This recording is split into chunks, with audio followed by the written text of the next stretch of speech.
Bonjour à tous et bienvenue dans notre podcast Modcast by Jenny. Votre rendez-vous mode qui explore les tendances d'aujourd'hui et l'histoire qui les a façonnées.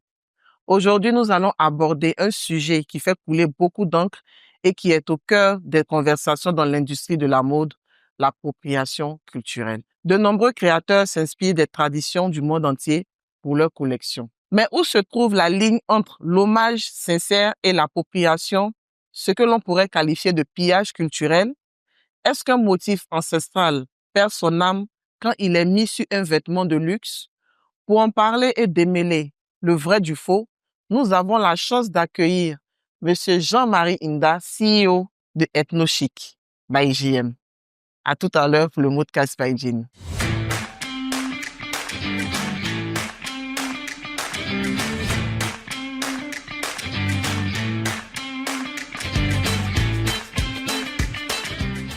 Bienvenue dans le Modcast by Jenny. Et comme je vous l'avais dit auparavant, nous allons recevoir, nous recevons même aujourd'hui le CEO de la marque EthnoChic by JM, dont j'ai été la muse, comme on peut dire, ou même tu dis JM, c'est la vérité, non? Oui, non, mais quand D'accord, tu dis que tu as été, mais tu l'es toujours, moi, en fait. je suis la muse et c'est un grand plaisir aujourd'hui de le recevoir parce que notre interview date de, je sais pas, 2000, je peux plus me rappeler, hein. Et je pense qu'avec les premières photos, on pourra retrouver la date exacte, mais bon, Mais c'est vrai qu'il y a, ça oui, date, hein. ça date, Ça effectivement. date. On dira plus de 10 ans. Plus de 10 ans. Oui. Bonne arrivée, JM. Merci beaucoup, Jenny, et c'est un plaisir pour moi d'être là avec toi aujourd'hui.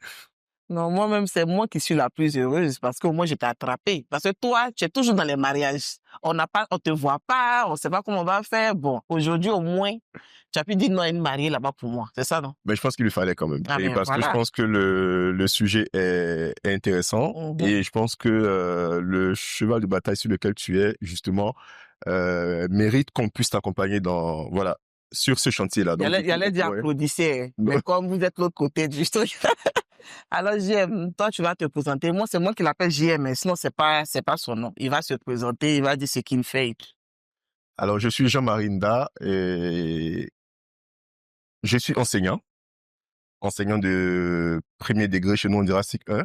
Et ça fera bizarre, mais je suis enseignant de maternelle. Ah, c'est Et mignon, en ça. plus d'être enseignant de maternelle, passionné de culture, particulièrement culture traditionnelle. Et donc, du coup, à côté de ce métier d'enseignant, j'ai pu créer la marque EthnoChic by JM, mais qui n'est pas JM de Jean-Marie, Voilà. qui est JM de Jacques et Moya, donc Jacques mon père et Moya ma mère.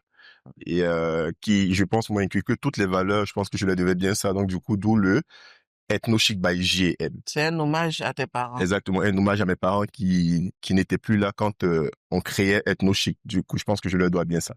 On sait qui, toi et... Alors, je bosse justement avec mes sœurs, nous sommes 6 à EthnoChic. Et donc, du coup, des équipes de 2 par mariage. Et donc, du coup, voilà. Non, c'est en famille, vous bouffez, quoi. Pour l'instant, on travaille en famille, bouffer, ça va venir. Ah, d'accord. OK. Le thème appropriation culturelle, ça te parle puisque tu as dit que tu évolues dans le domaine de la culture, c'est ça? Oui, le thème appropriation culturelle, c'est un thème déjà d'actualité. Et quand j'ai reçu ça, j'ai dit, oula, sur quel terrain Jenny nous envoie? Mais bon, on va essayer quand même de pouvoir apporter notre contribution par rapport au sujet. D'accord. Donc déjà, pour commencer, comment définis-tu l'appropriation culturelle dans le contexte de la mode? Et quelle est la différence entre une inspiration légitime et une appropriation problématique? Je pense que j'irai de façon terre à terre en bon ivoirien, comme on dit, on ira terre à terre. Pour moi, l'appropriation culturelle dans le domaine de la mode, c'est, alors je pèserai mes mots, c'est s'accaparer en fait de valeurs, d'objets, de biens d'autrui sans son accord. Et c'est ça, on se l'approprie sans son accord. Et là, du coup, il y a quelque part un rapport de force. Et pour aller dans le sens de l'appropriation problématique et de l'inspiration, et c'est ce rapport de force-là qui va revenir. L'inspiration, je vois, ah, mais tiens, Jenny, j'aime bien ta tenue. Est-ce que je peux me permettre d'avoir soit les ressources ou les capacités de la reproduire? Avec ton accord, je suis dans cette inspiration parce que ta tenue m'inspire soit dans un travail ou dans un projet que je veux réaliser. Et donc, ta collaboration est nécessaire, ton accord est nécessaire. Et donc, du coup, je m'inspire soit de ton savoir-faire, de ton matériel, de ce dont tu disposes pour porter à bien mon projet ou mener à bien mon projet, comme on dira. Du coup, on est dans une inspiration. Et même quand on le voit, quand on regarde des films, à la fin des films, il y a tout un long, tu vois, ça défile les écritures, on met le rôle de chacun. Et donc, du coup, là, je me permettrai, en toute honnêteté, là, de dire, j'ai été accompagné ou je me suis servi du matériel, de l'inspiration de Jenny. Mais que je me permette pour réaliser un projet, de m'accaparer de ton savoir-faire, de ton savoir intellectuel ou de ton matériel, et je dis que ce projet, je l'ai réalisé, c'est le mien, et donc, du coup, tout ce qui tourne et dans ce projet a été de mon inspiration, là, ça devient problématique. Ok. Il a bien expliqué, hein. J'espère que vous avez compris. Parce que c'est tellement bien expliqué que j'ai rien à ajouter. Alors, JM, pourquoi ce sujet est-il si présent et si important aujourd'hui à l'ère des réseaux sociaux? Le débat a-t-il toujours existé ou est plus visible maintenant?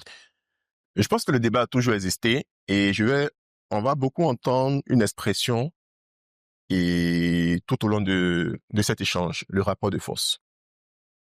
Le débat a toujours existé et c'est comme on le dit, en griffe, l'expression ivoirienne, tous les oiseaux viennent manger le mil.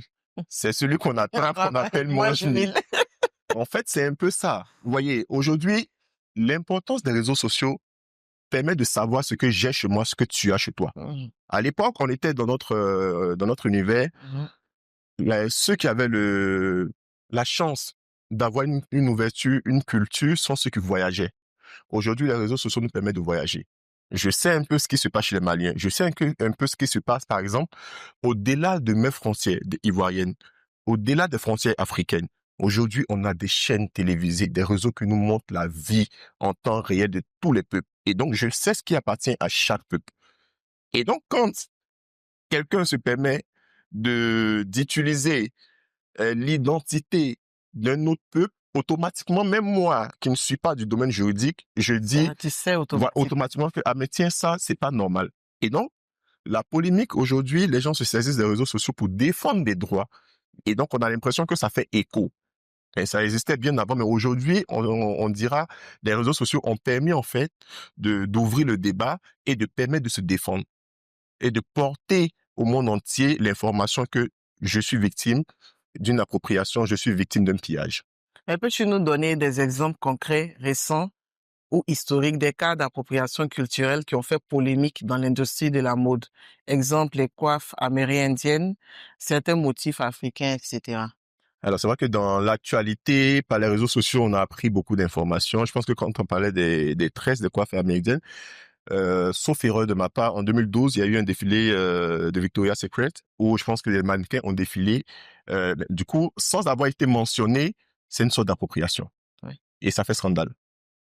On a eu Gucci qui, sauf erreur de ma part, je pense en 2018 ou 2019, selon des sources et dans les lectures, qui a mis lors d'un défilé et en vente, selon certains magazines, des turbans sikhs. Et je pense que le turban, c'est pas qu'un turban.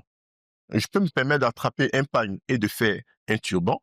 Nos mères, elles font des foulards. Oui. Ici, les femmes africaines utilisent beaucoup le turban, Oui. qui est l'identité de certains peuples.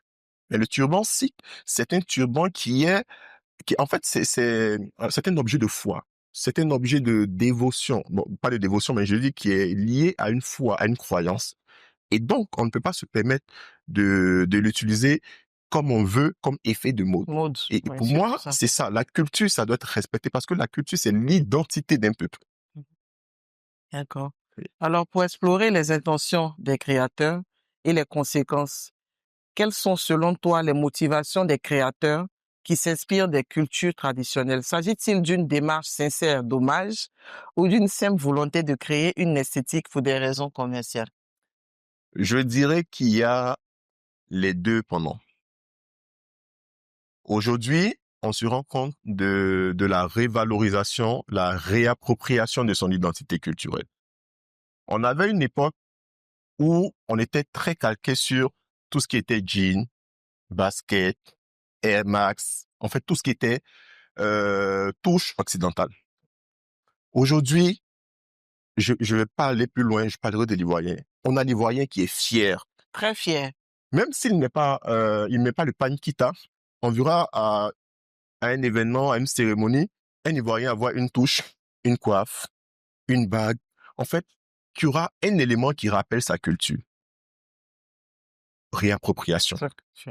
Et donc, dans ce domaine-là, c'est une opportunité. Qu'on se dise la vérité, la mode, c'est un business. Vu que tout le monde est en train de se réapproprier sa culture, est-ce que je profite pas de l'occasion justement pour proposer quelque chose de plus raffiné qui va appeler une clientèle, mais en même temps, il y a le pendant ou le volet où ça met en valeur et en hommage certaines cultures qui soit sont en train de mourir ou soit sont méconnues.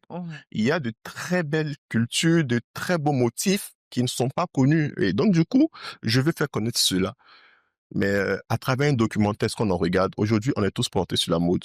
Quand je mets ça en valeur, les deux volets peuvent se retrouver. Donc, je rends hommage à cette culture, mais en même temps, c'est pour moi un effet de commercialisation de la chose, du motif, du bien, tout et tout. Donc, comme je le dis, c'est délicat, mais les deux pendant peuvent se retrouver chez les créateurs. Alors, pourquoi l'appropriation est-elle considérée comme un pillage? Quelles sont les conséquences pour les communautés dont la culture est empruntée? J'en perds de sens, profit économique, effacement, etc. Alors, ce point est très important. On parle de pillage dans un sens. Et pour aller dans l'essence même du mot, pillage, piller, c'est voler. C'est ça. Piller, Voilà. c'est voler. Et c'est délicat parce que il y a des objets qu'on vole. Pas parce que l'action en elle-même est bonne, mais comme je reviens sur l'expression, la culture, c'est l'identité d'un peuple. Et quand on pille les éléments qui sont liés à ce peuple et qui sont son identité, on dénature ce peuple.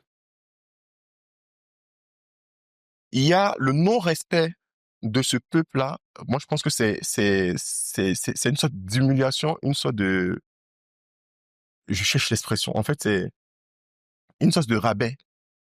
Parce que dans l'expression appropriation culturelle, il y a trois grands pans. Le rapport de force. J'ai plus de force ou j'ai plus de pouvoir que ce peuple. Je me permets de prendre ce qui lui appartient et qui est son élément peut-être même vital, qui est son identité sur d'autres plateaux. Je dénature sa culture. Donc, ce peuple risque de perdre l'originalité, son essence vitale. Et le non-consentement, c'est un manque de considération. Et donc, allant de ces trois éléments, ça devient hyper problématique. Ça devient hyper problématique. Et je me sers de ce qui est l'identité d'un peuple, je dénature son identité à des fins commerciales. Ce peuple perd sa valeur en tant qu'humain, sa valeur culturelle. Et donc, du coup, on oublie ce peuple. Et l'élément qui a été volé est approprié à quelqu'un d'autre. Au pilleur. Au pilleur, voilà. Je préfère dire, est attribué, au pilleur. Il est en train de commettre un meurtre culturel. En griffe, je le dis. Ça, c'est bien dit. On apprend beaucoup aujourd'hui. Hein. Et juste pour ajouter un élément, je prends le cas de la ticket. C'est très important, ça. Non, mais je n'allais pas parler d'appropriation culturelle. On a parlé là de grandes marques. C'est vrai que c'est un sujet qui permet de traiter la problématique. Mais je ne vais pas oublier la Côte d'Ivoire, Jenny. La ticket. Tout ami, on a tous des amis de la sous-région. On a des amis du monde entier, en griffe. Chacun a son réseau. Quand un ami arrive chez un Ivoirien en premier, la première chose qu'il demande, je veux manger la ticket. Deux choses. La ticket, la loco. La loco, le gaba et autres. Au Cameroun, au Ghana, on fait le plantain frit au Cameroun, qui correspond un peu à la loco. Non, c'est pas la même chose. Au Ghana, on te fait le kelewele, qui est un peu la loco. Mais c'est pas pareil. C'est pas pareil. Mais on connaît, oui. La ticket, en fait, quand tu voyages, on te dit, apporte-moi la ticket. Quelqu'un vient, je veux goûter la ticket, le garba. Imagine qu'on a appris, alors sans vouloir citer les contemporains, quelque part dans la sous-région, une dame s'était levée qu'elle voulait labelliser la ticket. C'est pas possible. Oula. Si elle réussissait son pari, on revenait à ce sujet. Une perte économique pour la Côte d'Ivoire. Si elle avait réussi à labelliser la ticket et qu'elle en avait fait une production industrielle, une perte économique Ouais, une grande perte. et un pillage culturel parce que l'ivoirien est associé à la ticket. Quand je dis associé, alors c'est dans un certain contexte, Oui. mais plutôt culinaire. Et donc, imagine la perte parce que si le projet réussissait, on pouvait passer à une sorte de culture de manioc chez elle. Peut-être même si la terre n'était pas Ah non, favorable, on ça, pouvait être accompagné par des on était experts. foutus. Donc, tu t'imagines un peu. Et c'était vraiment l'exemple que je voulais donner pour illustrer, en fait, ce volet de perte et d'appropriation problématique. Merci, JM. Le fait qu'un vêtement ou un motif traditionnel soit porté par une personne extérieure à sa culture peut-il être perçu comme un manque de respect? Et peut-on vraiment choisir ce que l'on porte sans se poser de questions sur son origine, JM? Question très délicate, mais très intéressante. Et je pense qu'on a l'impression que ça vient en contradiction avec une réponse donnée auparavant. Mais non. Je pense que aujourd'hui, on a parlé de réappropriation de son identité culturelle. On a vu tous les jeunes aujourd'hui et il y a ces derniers temps des brunchs de l'indépendance, brunchs culturels. Pourquoi? Moi, je suis ivoirien. On a la chance d'avoir une diversité culturelle Oui. sur le plateau de la Côte d'Ivoire, surtout au niveau vestimentaire. Il y a le pagne goro, il y a le pagne dida, il y a le pagne baoulé. Mhm. Je peux être baoulé et puis me permettre ce jour-là de mettre en valeur le pagne goro ou dida. Mhm. Et là, on revient dans la question d'hommage. Je rends hommage à cette culture-là parce que je rends hommage à un savoir-faire. Je rends hommage à la beauté de ce peuple. Je rends hommage aux tisserands, qui sont de vaillants travailleurs Oui, c'est un boulot énorme, hein. et énormes. Donc, aujourd'hui, je peux me retrouver peut-être dans une fête ou un événement hors des frontières de l'Afrique et j'ai envie de parler, j'ai envie de porter le pagne camerounais. Mais je suis africain. Pour moi, c'est pas un manque de respect, mais c'est une valorisation de ce peuple, de Mhm. l'étole, pour dire qu'on a diversité et au niveau vestimentaire chez nous. Et donc, si je dois faire 10 ans et 10 fêtes, je mettrai 10 motifs différents parce que ce motif me rappelle en fait où peut créer une conversation. Ah tiens, il est très beau. Oui, il me vient du Cameroun. Ce pagne s'appelle le ndop. Ah, je savais pas.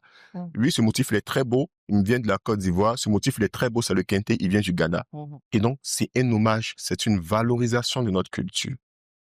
Et pour la question de savoir si on doit s'interroger sur ce qu'on porte, là, on s'est interrogé avant de porter.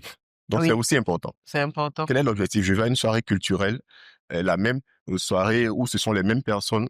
Cette fois-ci, je vais mettre un pagne camerounais. J'aime bien parce que c'est la belle famille. Donc, du Ah, coup, c'est la l'exemple belle revient à famille, chaque hein. fois. Salut la belle famille. Salut la belle famille. Alors, je voudrais mettre un pagne camerounais, le ndop. Quand j'arrive à une soirée culturelle, automatiquement, tout le monde se pose des questions parce que je me pose aussi des questions sur que l'autre a mis. On va Et demander c'est si ça, tu es ben camerounais. voilà. Et Oui. pour ceux qui ne sauront pas, mais il vient d'où? Et on parle d'eux. Donc, à des moments, on peut se poser la question, quand on a la conscience de la valeur et de la beauté de ce qu'on a, par moment, effectivement, on fait tous aussi cette liste de procédures. Souvent, on voit le truc, il est beau, ou bien le vêtement, il est beau. On porte sans savoir. Mhm. Ça peut être dans l'ignorance. Et les motifs m'attirent. Je ne sais pas d'où ça vient, mais je le porte pour le fun. Donc là, c'est pas un manque de respect parce qu'en vérité, je ne sais pas. Parce qu'on ne peut pas aussi s'interroger à À chaque chaque fois fois, non, c'est sur pas tout ce qu'on possible. porte. C'est pas possible. On parle de mode et mode rime avec beauté, glamour et esthétique également. Mhm. Donc, les deux pendant se retrouvent toujours dans cette question. Autre question. Alors, JM, comment la mode peut-elle inspirer d'une culture de manière respectueuse et éthique? Y a-t-il des exemples de collaboration réussie entre des créateurs et des communautés artisanales? La mode aujourd'hui, alors déjà, pardon, la culture est vraiment ce qui inspire la mode. Mhm. Parce que on veut vendre à des personnes, on veut vendre à un peuple. Dans la mode, on parle de cible. Quelle est ma cible? Et donc, du coup, quand on a une cote ou un marché qui baisse quelque part, on vise euh, une nouvelle cible. Mhm. Et donc, si je vise cette cible-là, qu'est-ce qui va rendre attrayant mes articles pour ce peuple? Je vais essayer de toucher en fait les éléments de ce peuple que je vais essayer de mettre en valeur. Et ce peuple voudra se l'approprier. Et donc, du coup, c'est un peu ça en fait. C'est un peu ça. Mais est-ce que tu as des exemples de collaboration réussie entre des créateurs et des communautés artisanales? Je donnerai des exemples. on va pas se mentir qu'on a appris par les réseaux sociaux, des lectures, tout et tout. Et je pense qu'en 2020, sauf erreur de ma part, il y a la maison Dior qui avait créé une collaboration avec Uniwax pour une collection qu'ils appelaient Croisière. Et je pense qu'il y a Iman Aissi, qui est aussi un très grand créateur Oui, camerounais, mais camerounais, qui travaille beaucoup avec des artisans locaux. effectivement. Et donc, c'est quelques modèles, quelques exemples qu'on a. On n'a pas peut-être toute la panoplie, mais oui, je pense que ça se fait de plus en plus, surtout à l'ère où tout le monde revendique, en fait, sa culture. La culture, bien Exactement. dit. Alors, selon toi, quel est le rôle des grandes marques de luxe et des designers? Ont-ils une responsabilité particulière pour éviter l'appropriation culturelle? Je pense que la mode reste un élément intemporel. Mm. La mode restant un élément intemporel, on s'adapte et on s'appuie sur ce qui est de l'ère où on veut réaliser un projet à proposer quelque chose.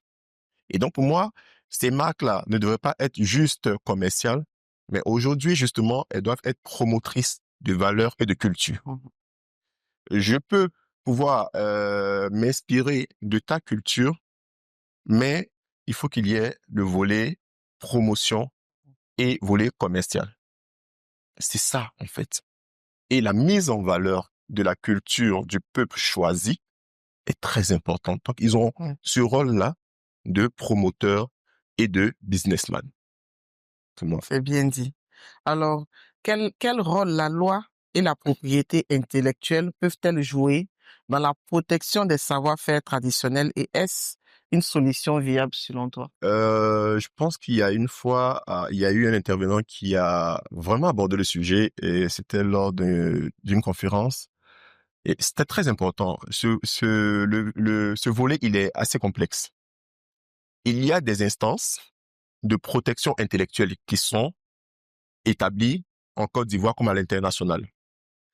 La difficulté, c'est qu'il y a beaucoup de créateurs qui ne les connaissent pas, ou beaucoup, je dirais pas de créateurs, mais d'artisans, Artisan. de petits artisans qui ne les connaissent pas. Et il y a même des créateurs qui ne les connaissent pas. Ou si ces créateurs, ces artisans-là les connaissent, ils trouvent la démarche assez complexe. Et je pense qu'aujourd'hui, il y a un très gros travail de sensibilisation Ouais. à faire et ne pas forcément attendre qu'on aille vers ces instances-là. Ces instances-là peuvent aussi se rapprocher à travers peut-être certains de leurs agents ou des projets d'artisans locaux et de créateurs locaux pour expliquer le rôle, pour sensibiliser et pour les emmener justement à venir. Parce qu'aujourd'hui, on a des instances en Côte d'Ivoire. On attend que le gars aille déclarer forcément sa chose.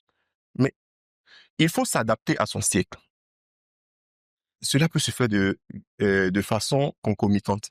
Aujourd'hui, notre rôle, c'est de protéger. Est-ce qu'on attend que les gens viennent? C'est vrai, c'est l'idéal.